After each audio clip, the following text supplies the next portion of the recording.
تو وہ ظاہر ہے اس فیصلے کے خلاف جو اس کے پاس حق ہے اپیل کرنے کا، وہ اپیل میں جاتا ہے۔ یہاں پہ اپیل میں جانے کی بات نہیں ہو رہی، بلکہ الٹا اس کے اوپر سخت سے سخت جو ریئیکشن ہے وہ دکھانے کی نہ صرف کوشش کی جاتی رہی، بلکہ آپ اس کو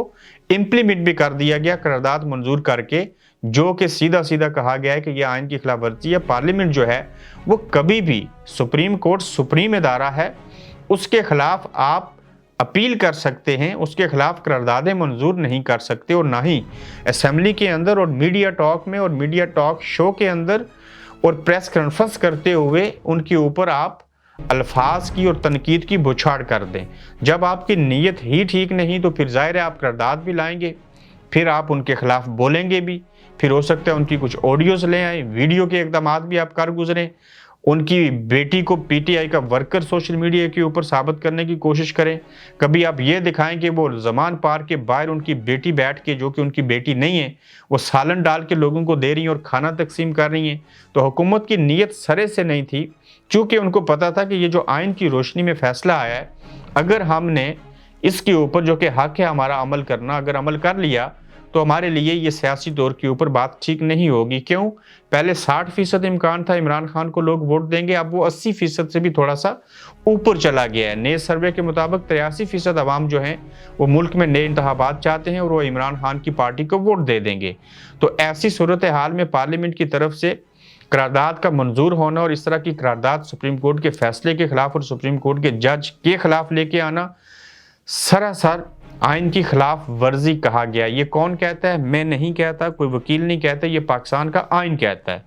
پھر دیکھیے کہ عمران خان نے قوم کو جو ہے وہ خبردار کیا۔ آخر وہ ایسی کون سی نوعیت تھی جس کے اوپر عمران خان نے قوم کو خبردار کیا؟ آج انہوں نے افطار سے پہلے جو خطاب کی، اور آئے روز جو ہے وہ لوگوں کے ساتھ بیٹھ کے ہی وہاں پہ افطاری کرتے ہیں، تو وہاں پہ لوگوں کو کہا کہ آپ تیار رہیے۔ قوم سے مراد ان کے پی ٹی آئی کے جو ورکر ہیں، پہلے وہ ان کو کہتے تھے، اب وہ اجتماعی طور کے اوپر کہتے ہیں میں پاکستان کی قوم سے مخاطب ہوں، یہ پی ٹی آئی کا معاملہ نہیں ہے، یہ پاکستان کے تمام عوام کا معاملہ ہے، اور اگر یہ 10 تاریخ تک بجٹ ایلوکیٹ کرنا اور چیزیں جو کرنی ہے الیکشن کمیشن سمیت الیکشن کے مرحلے کے اندر داخل ہونے کے لیے جو پنجاب میں پہلے مرحلے میں ہونے، اگر نہ ہوا تو آپ تیار ہو جائیے۔ قوم سے یہ کہا کہ ہم سڑکوں پہ نکلیں گے، ہم احتجاج کریں گے اور یہ ہمارا حق ہے، اور اس طرح سے عمران خان نے یہ کہا کہ لوگوں کو خبردار کیا کہ آپ تیار رہیے گا، چونکہ ان کی جو نیت ہے وہ خراب ہے، اور بالکل ان کی نیت خراب ہوتے ہوئے ہمیں یہ لگتا ہے کہ یہ انتخابات نہیں کروائیں گے۔ تو ایسی صورتحال میں جب یہ رمضان کے نصف رمضان گزر گیا اور عید کے بعد یقیناً یہ لوگ اگر انتخابات کی طرف یہ نہ عمل بڑھا تو یہ لوگ سڑکوں کے اوپر آ جائیں گے، ہو سکتا ہے کہ ودندہ رمضان ہی آ جائیں، اور اس میں جو وکلا ہیں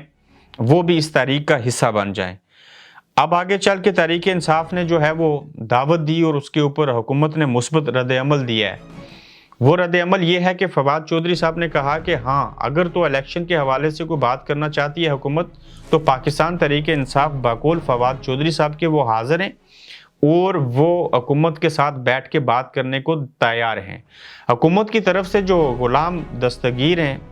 آئی تھنک دستگیر ہی ان کا نام ہے، میں بول رہا ہوں، معذرت چاہتا ہوں اس کے لیے، انہوں نے کہا کہ ہاں بالکل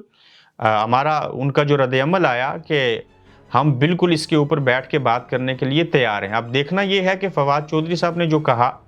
اس الیکشن کے معاملے کے اوپر اگر حکومت عدالت کی بات کو ماننے سے انکاری ہے تو پھر اگر یہ مثبت جواب ہے کہ ہاں ہم بیٹھنے کو تیار ہیں، تو کہیں یہ عمل تو نہیں ہوگا کہ عدالت کے فیصلے کو بھی پیچھے چھوڑیے، اکتوبر کی بات کو بھی چھوڑ دیجئے، جو 14 مئی کو انتخابات ہونے اس بات کو بھی قطع نظر کرتے ہوئے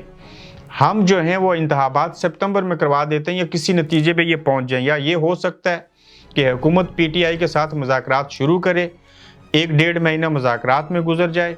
تھوڑا سا ٹائم گین کر لیں اور چیزیں پھر آگے بڑھ جائیں، مگر حکومت کی جانب سے یہ کہا گیا، خرم دستگیر صاحب کی جانب سے، ناٹ غلام دستگیر، خرم دستگیر صاحب نے کہا کہ ہم اس کے اوپر بات کرنے کو تیار ہیں۔ پھر آج ایک اہم ملاقات ہوئی ہے اسحاق ڈار صاحب وزیر خزانہ کی، امریکی سفیر جو ہیں ان سے جا کے ملے ہیں۔ آخر کیوں ملے ہوں گے؟ 10 تاریخ کو یقیناً امریکہ جائیں گے اسحاق ڈار صاحب، اور جب امریکہ جائیں گے تو اس سے پہلے جو 3 مہینے 3.25 مہینے گزر کے آئی ایم ایف پیسے دینے کو تیار نہیں ہے۔ امریکی سفیر سے ملنے کا مقصد وزیر خزانہ اسحاق ڈار صاحب کا یہ تھا کہ انہوں نے ان سے کہا کہ آپ اپنا کردار ادا کریں, ہمارے ملک کے معاشی حالات بڑے دیگر گو ہیں, ہمیں مزید قرضہ چاہیے اور آپ اپنا کلیدی کردار ادا کیجئے. تو یہ اسحاق ڈار صاحب کا مقصد تھا امریکہ جانے سے پہلے, چونکہ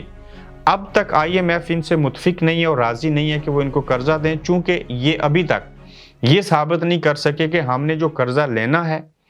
جو اس کی ادائیگی ہے وہ کیسی ہوگی اور آپ کے پاس سورس آف انکم کیا ہے. جب سورس آف انکم کا راستہ خود بتاتا ہے IMF کہ آپ یہ TADA نہیں لیجئے,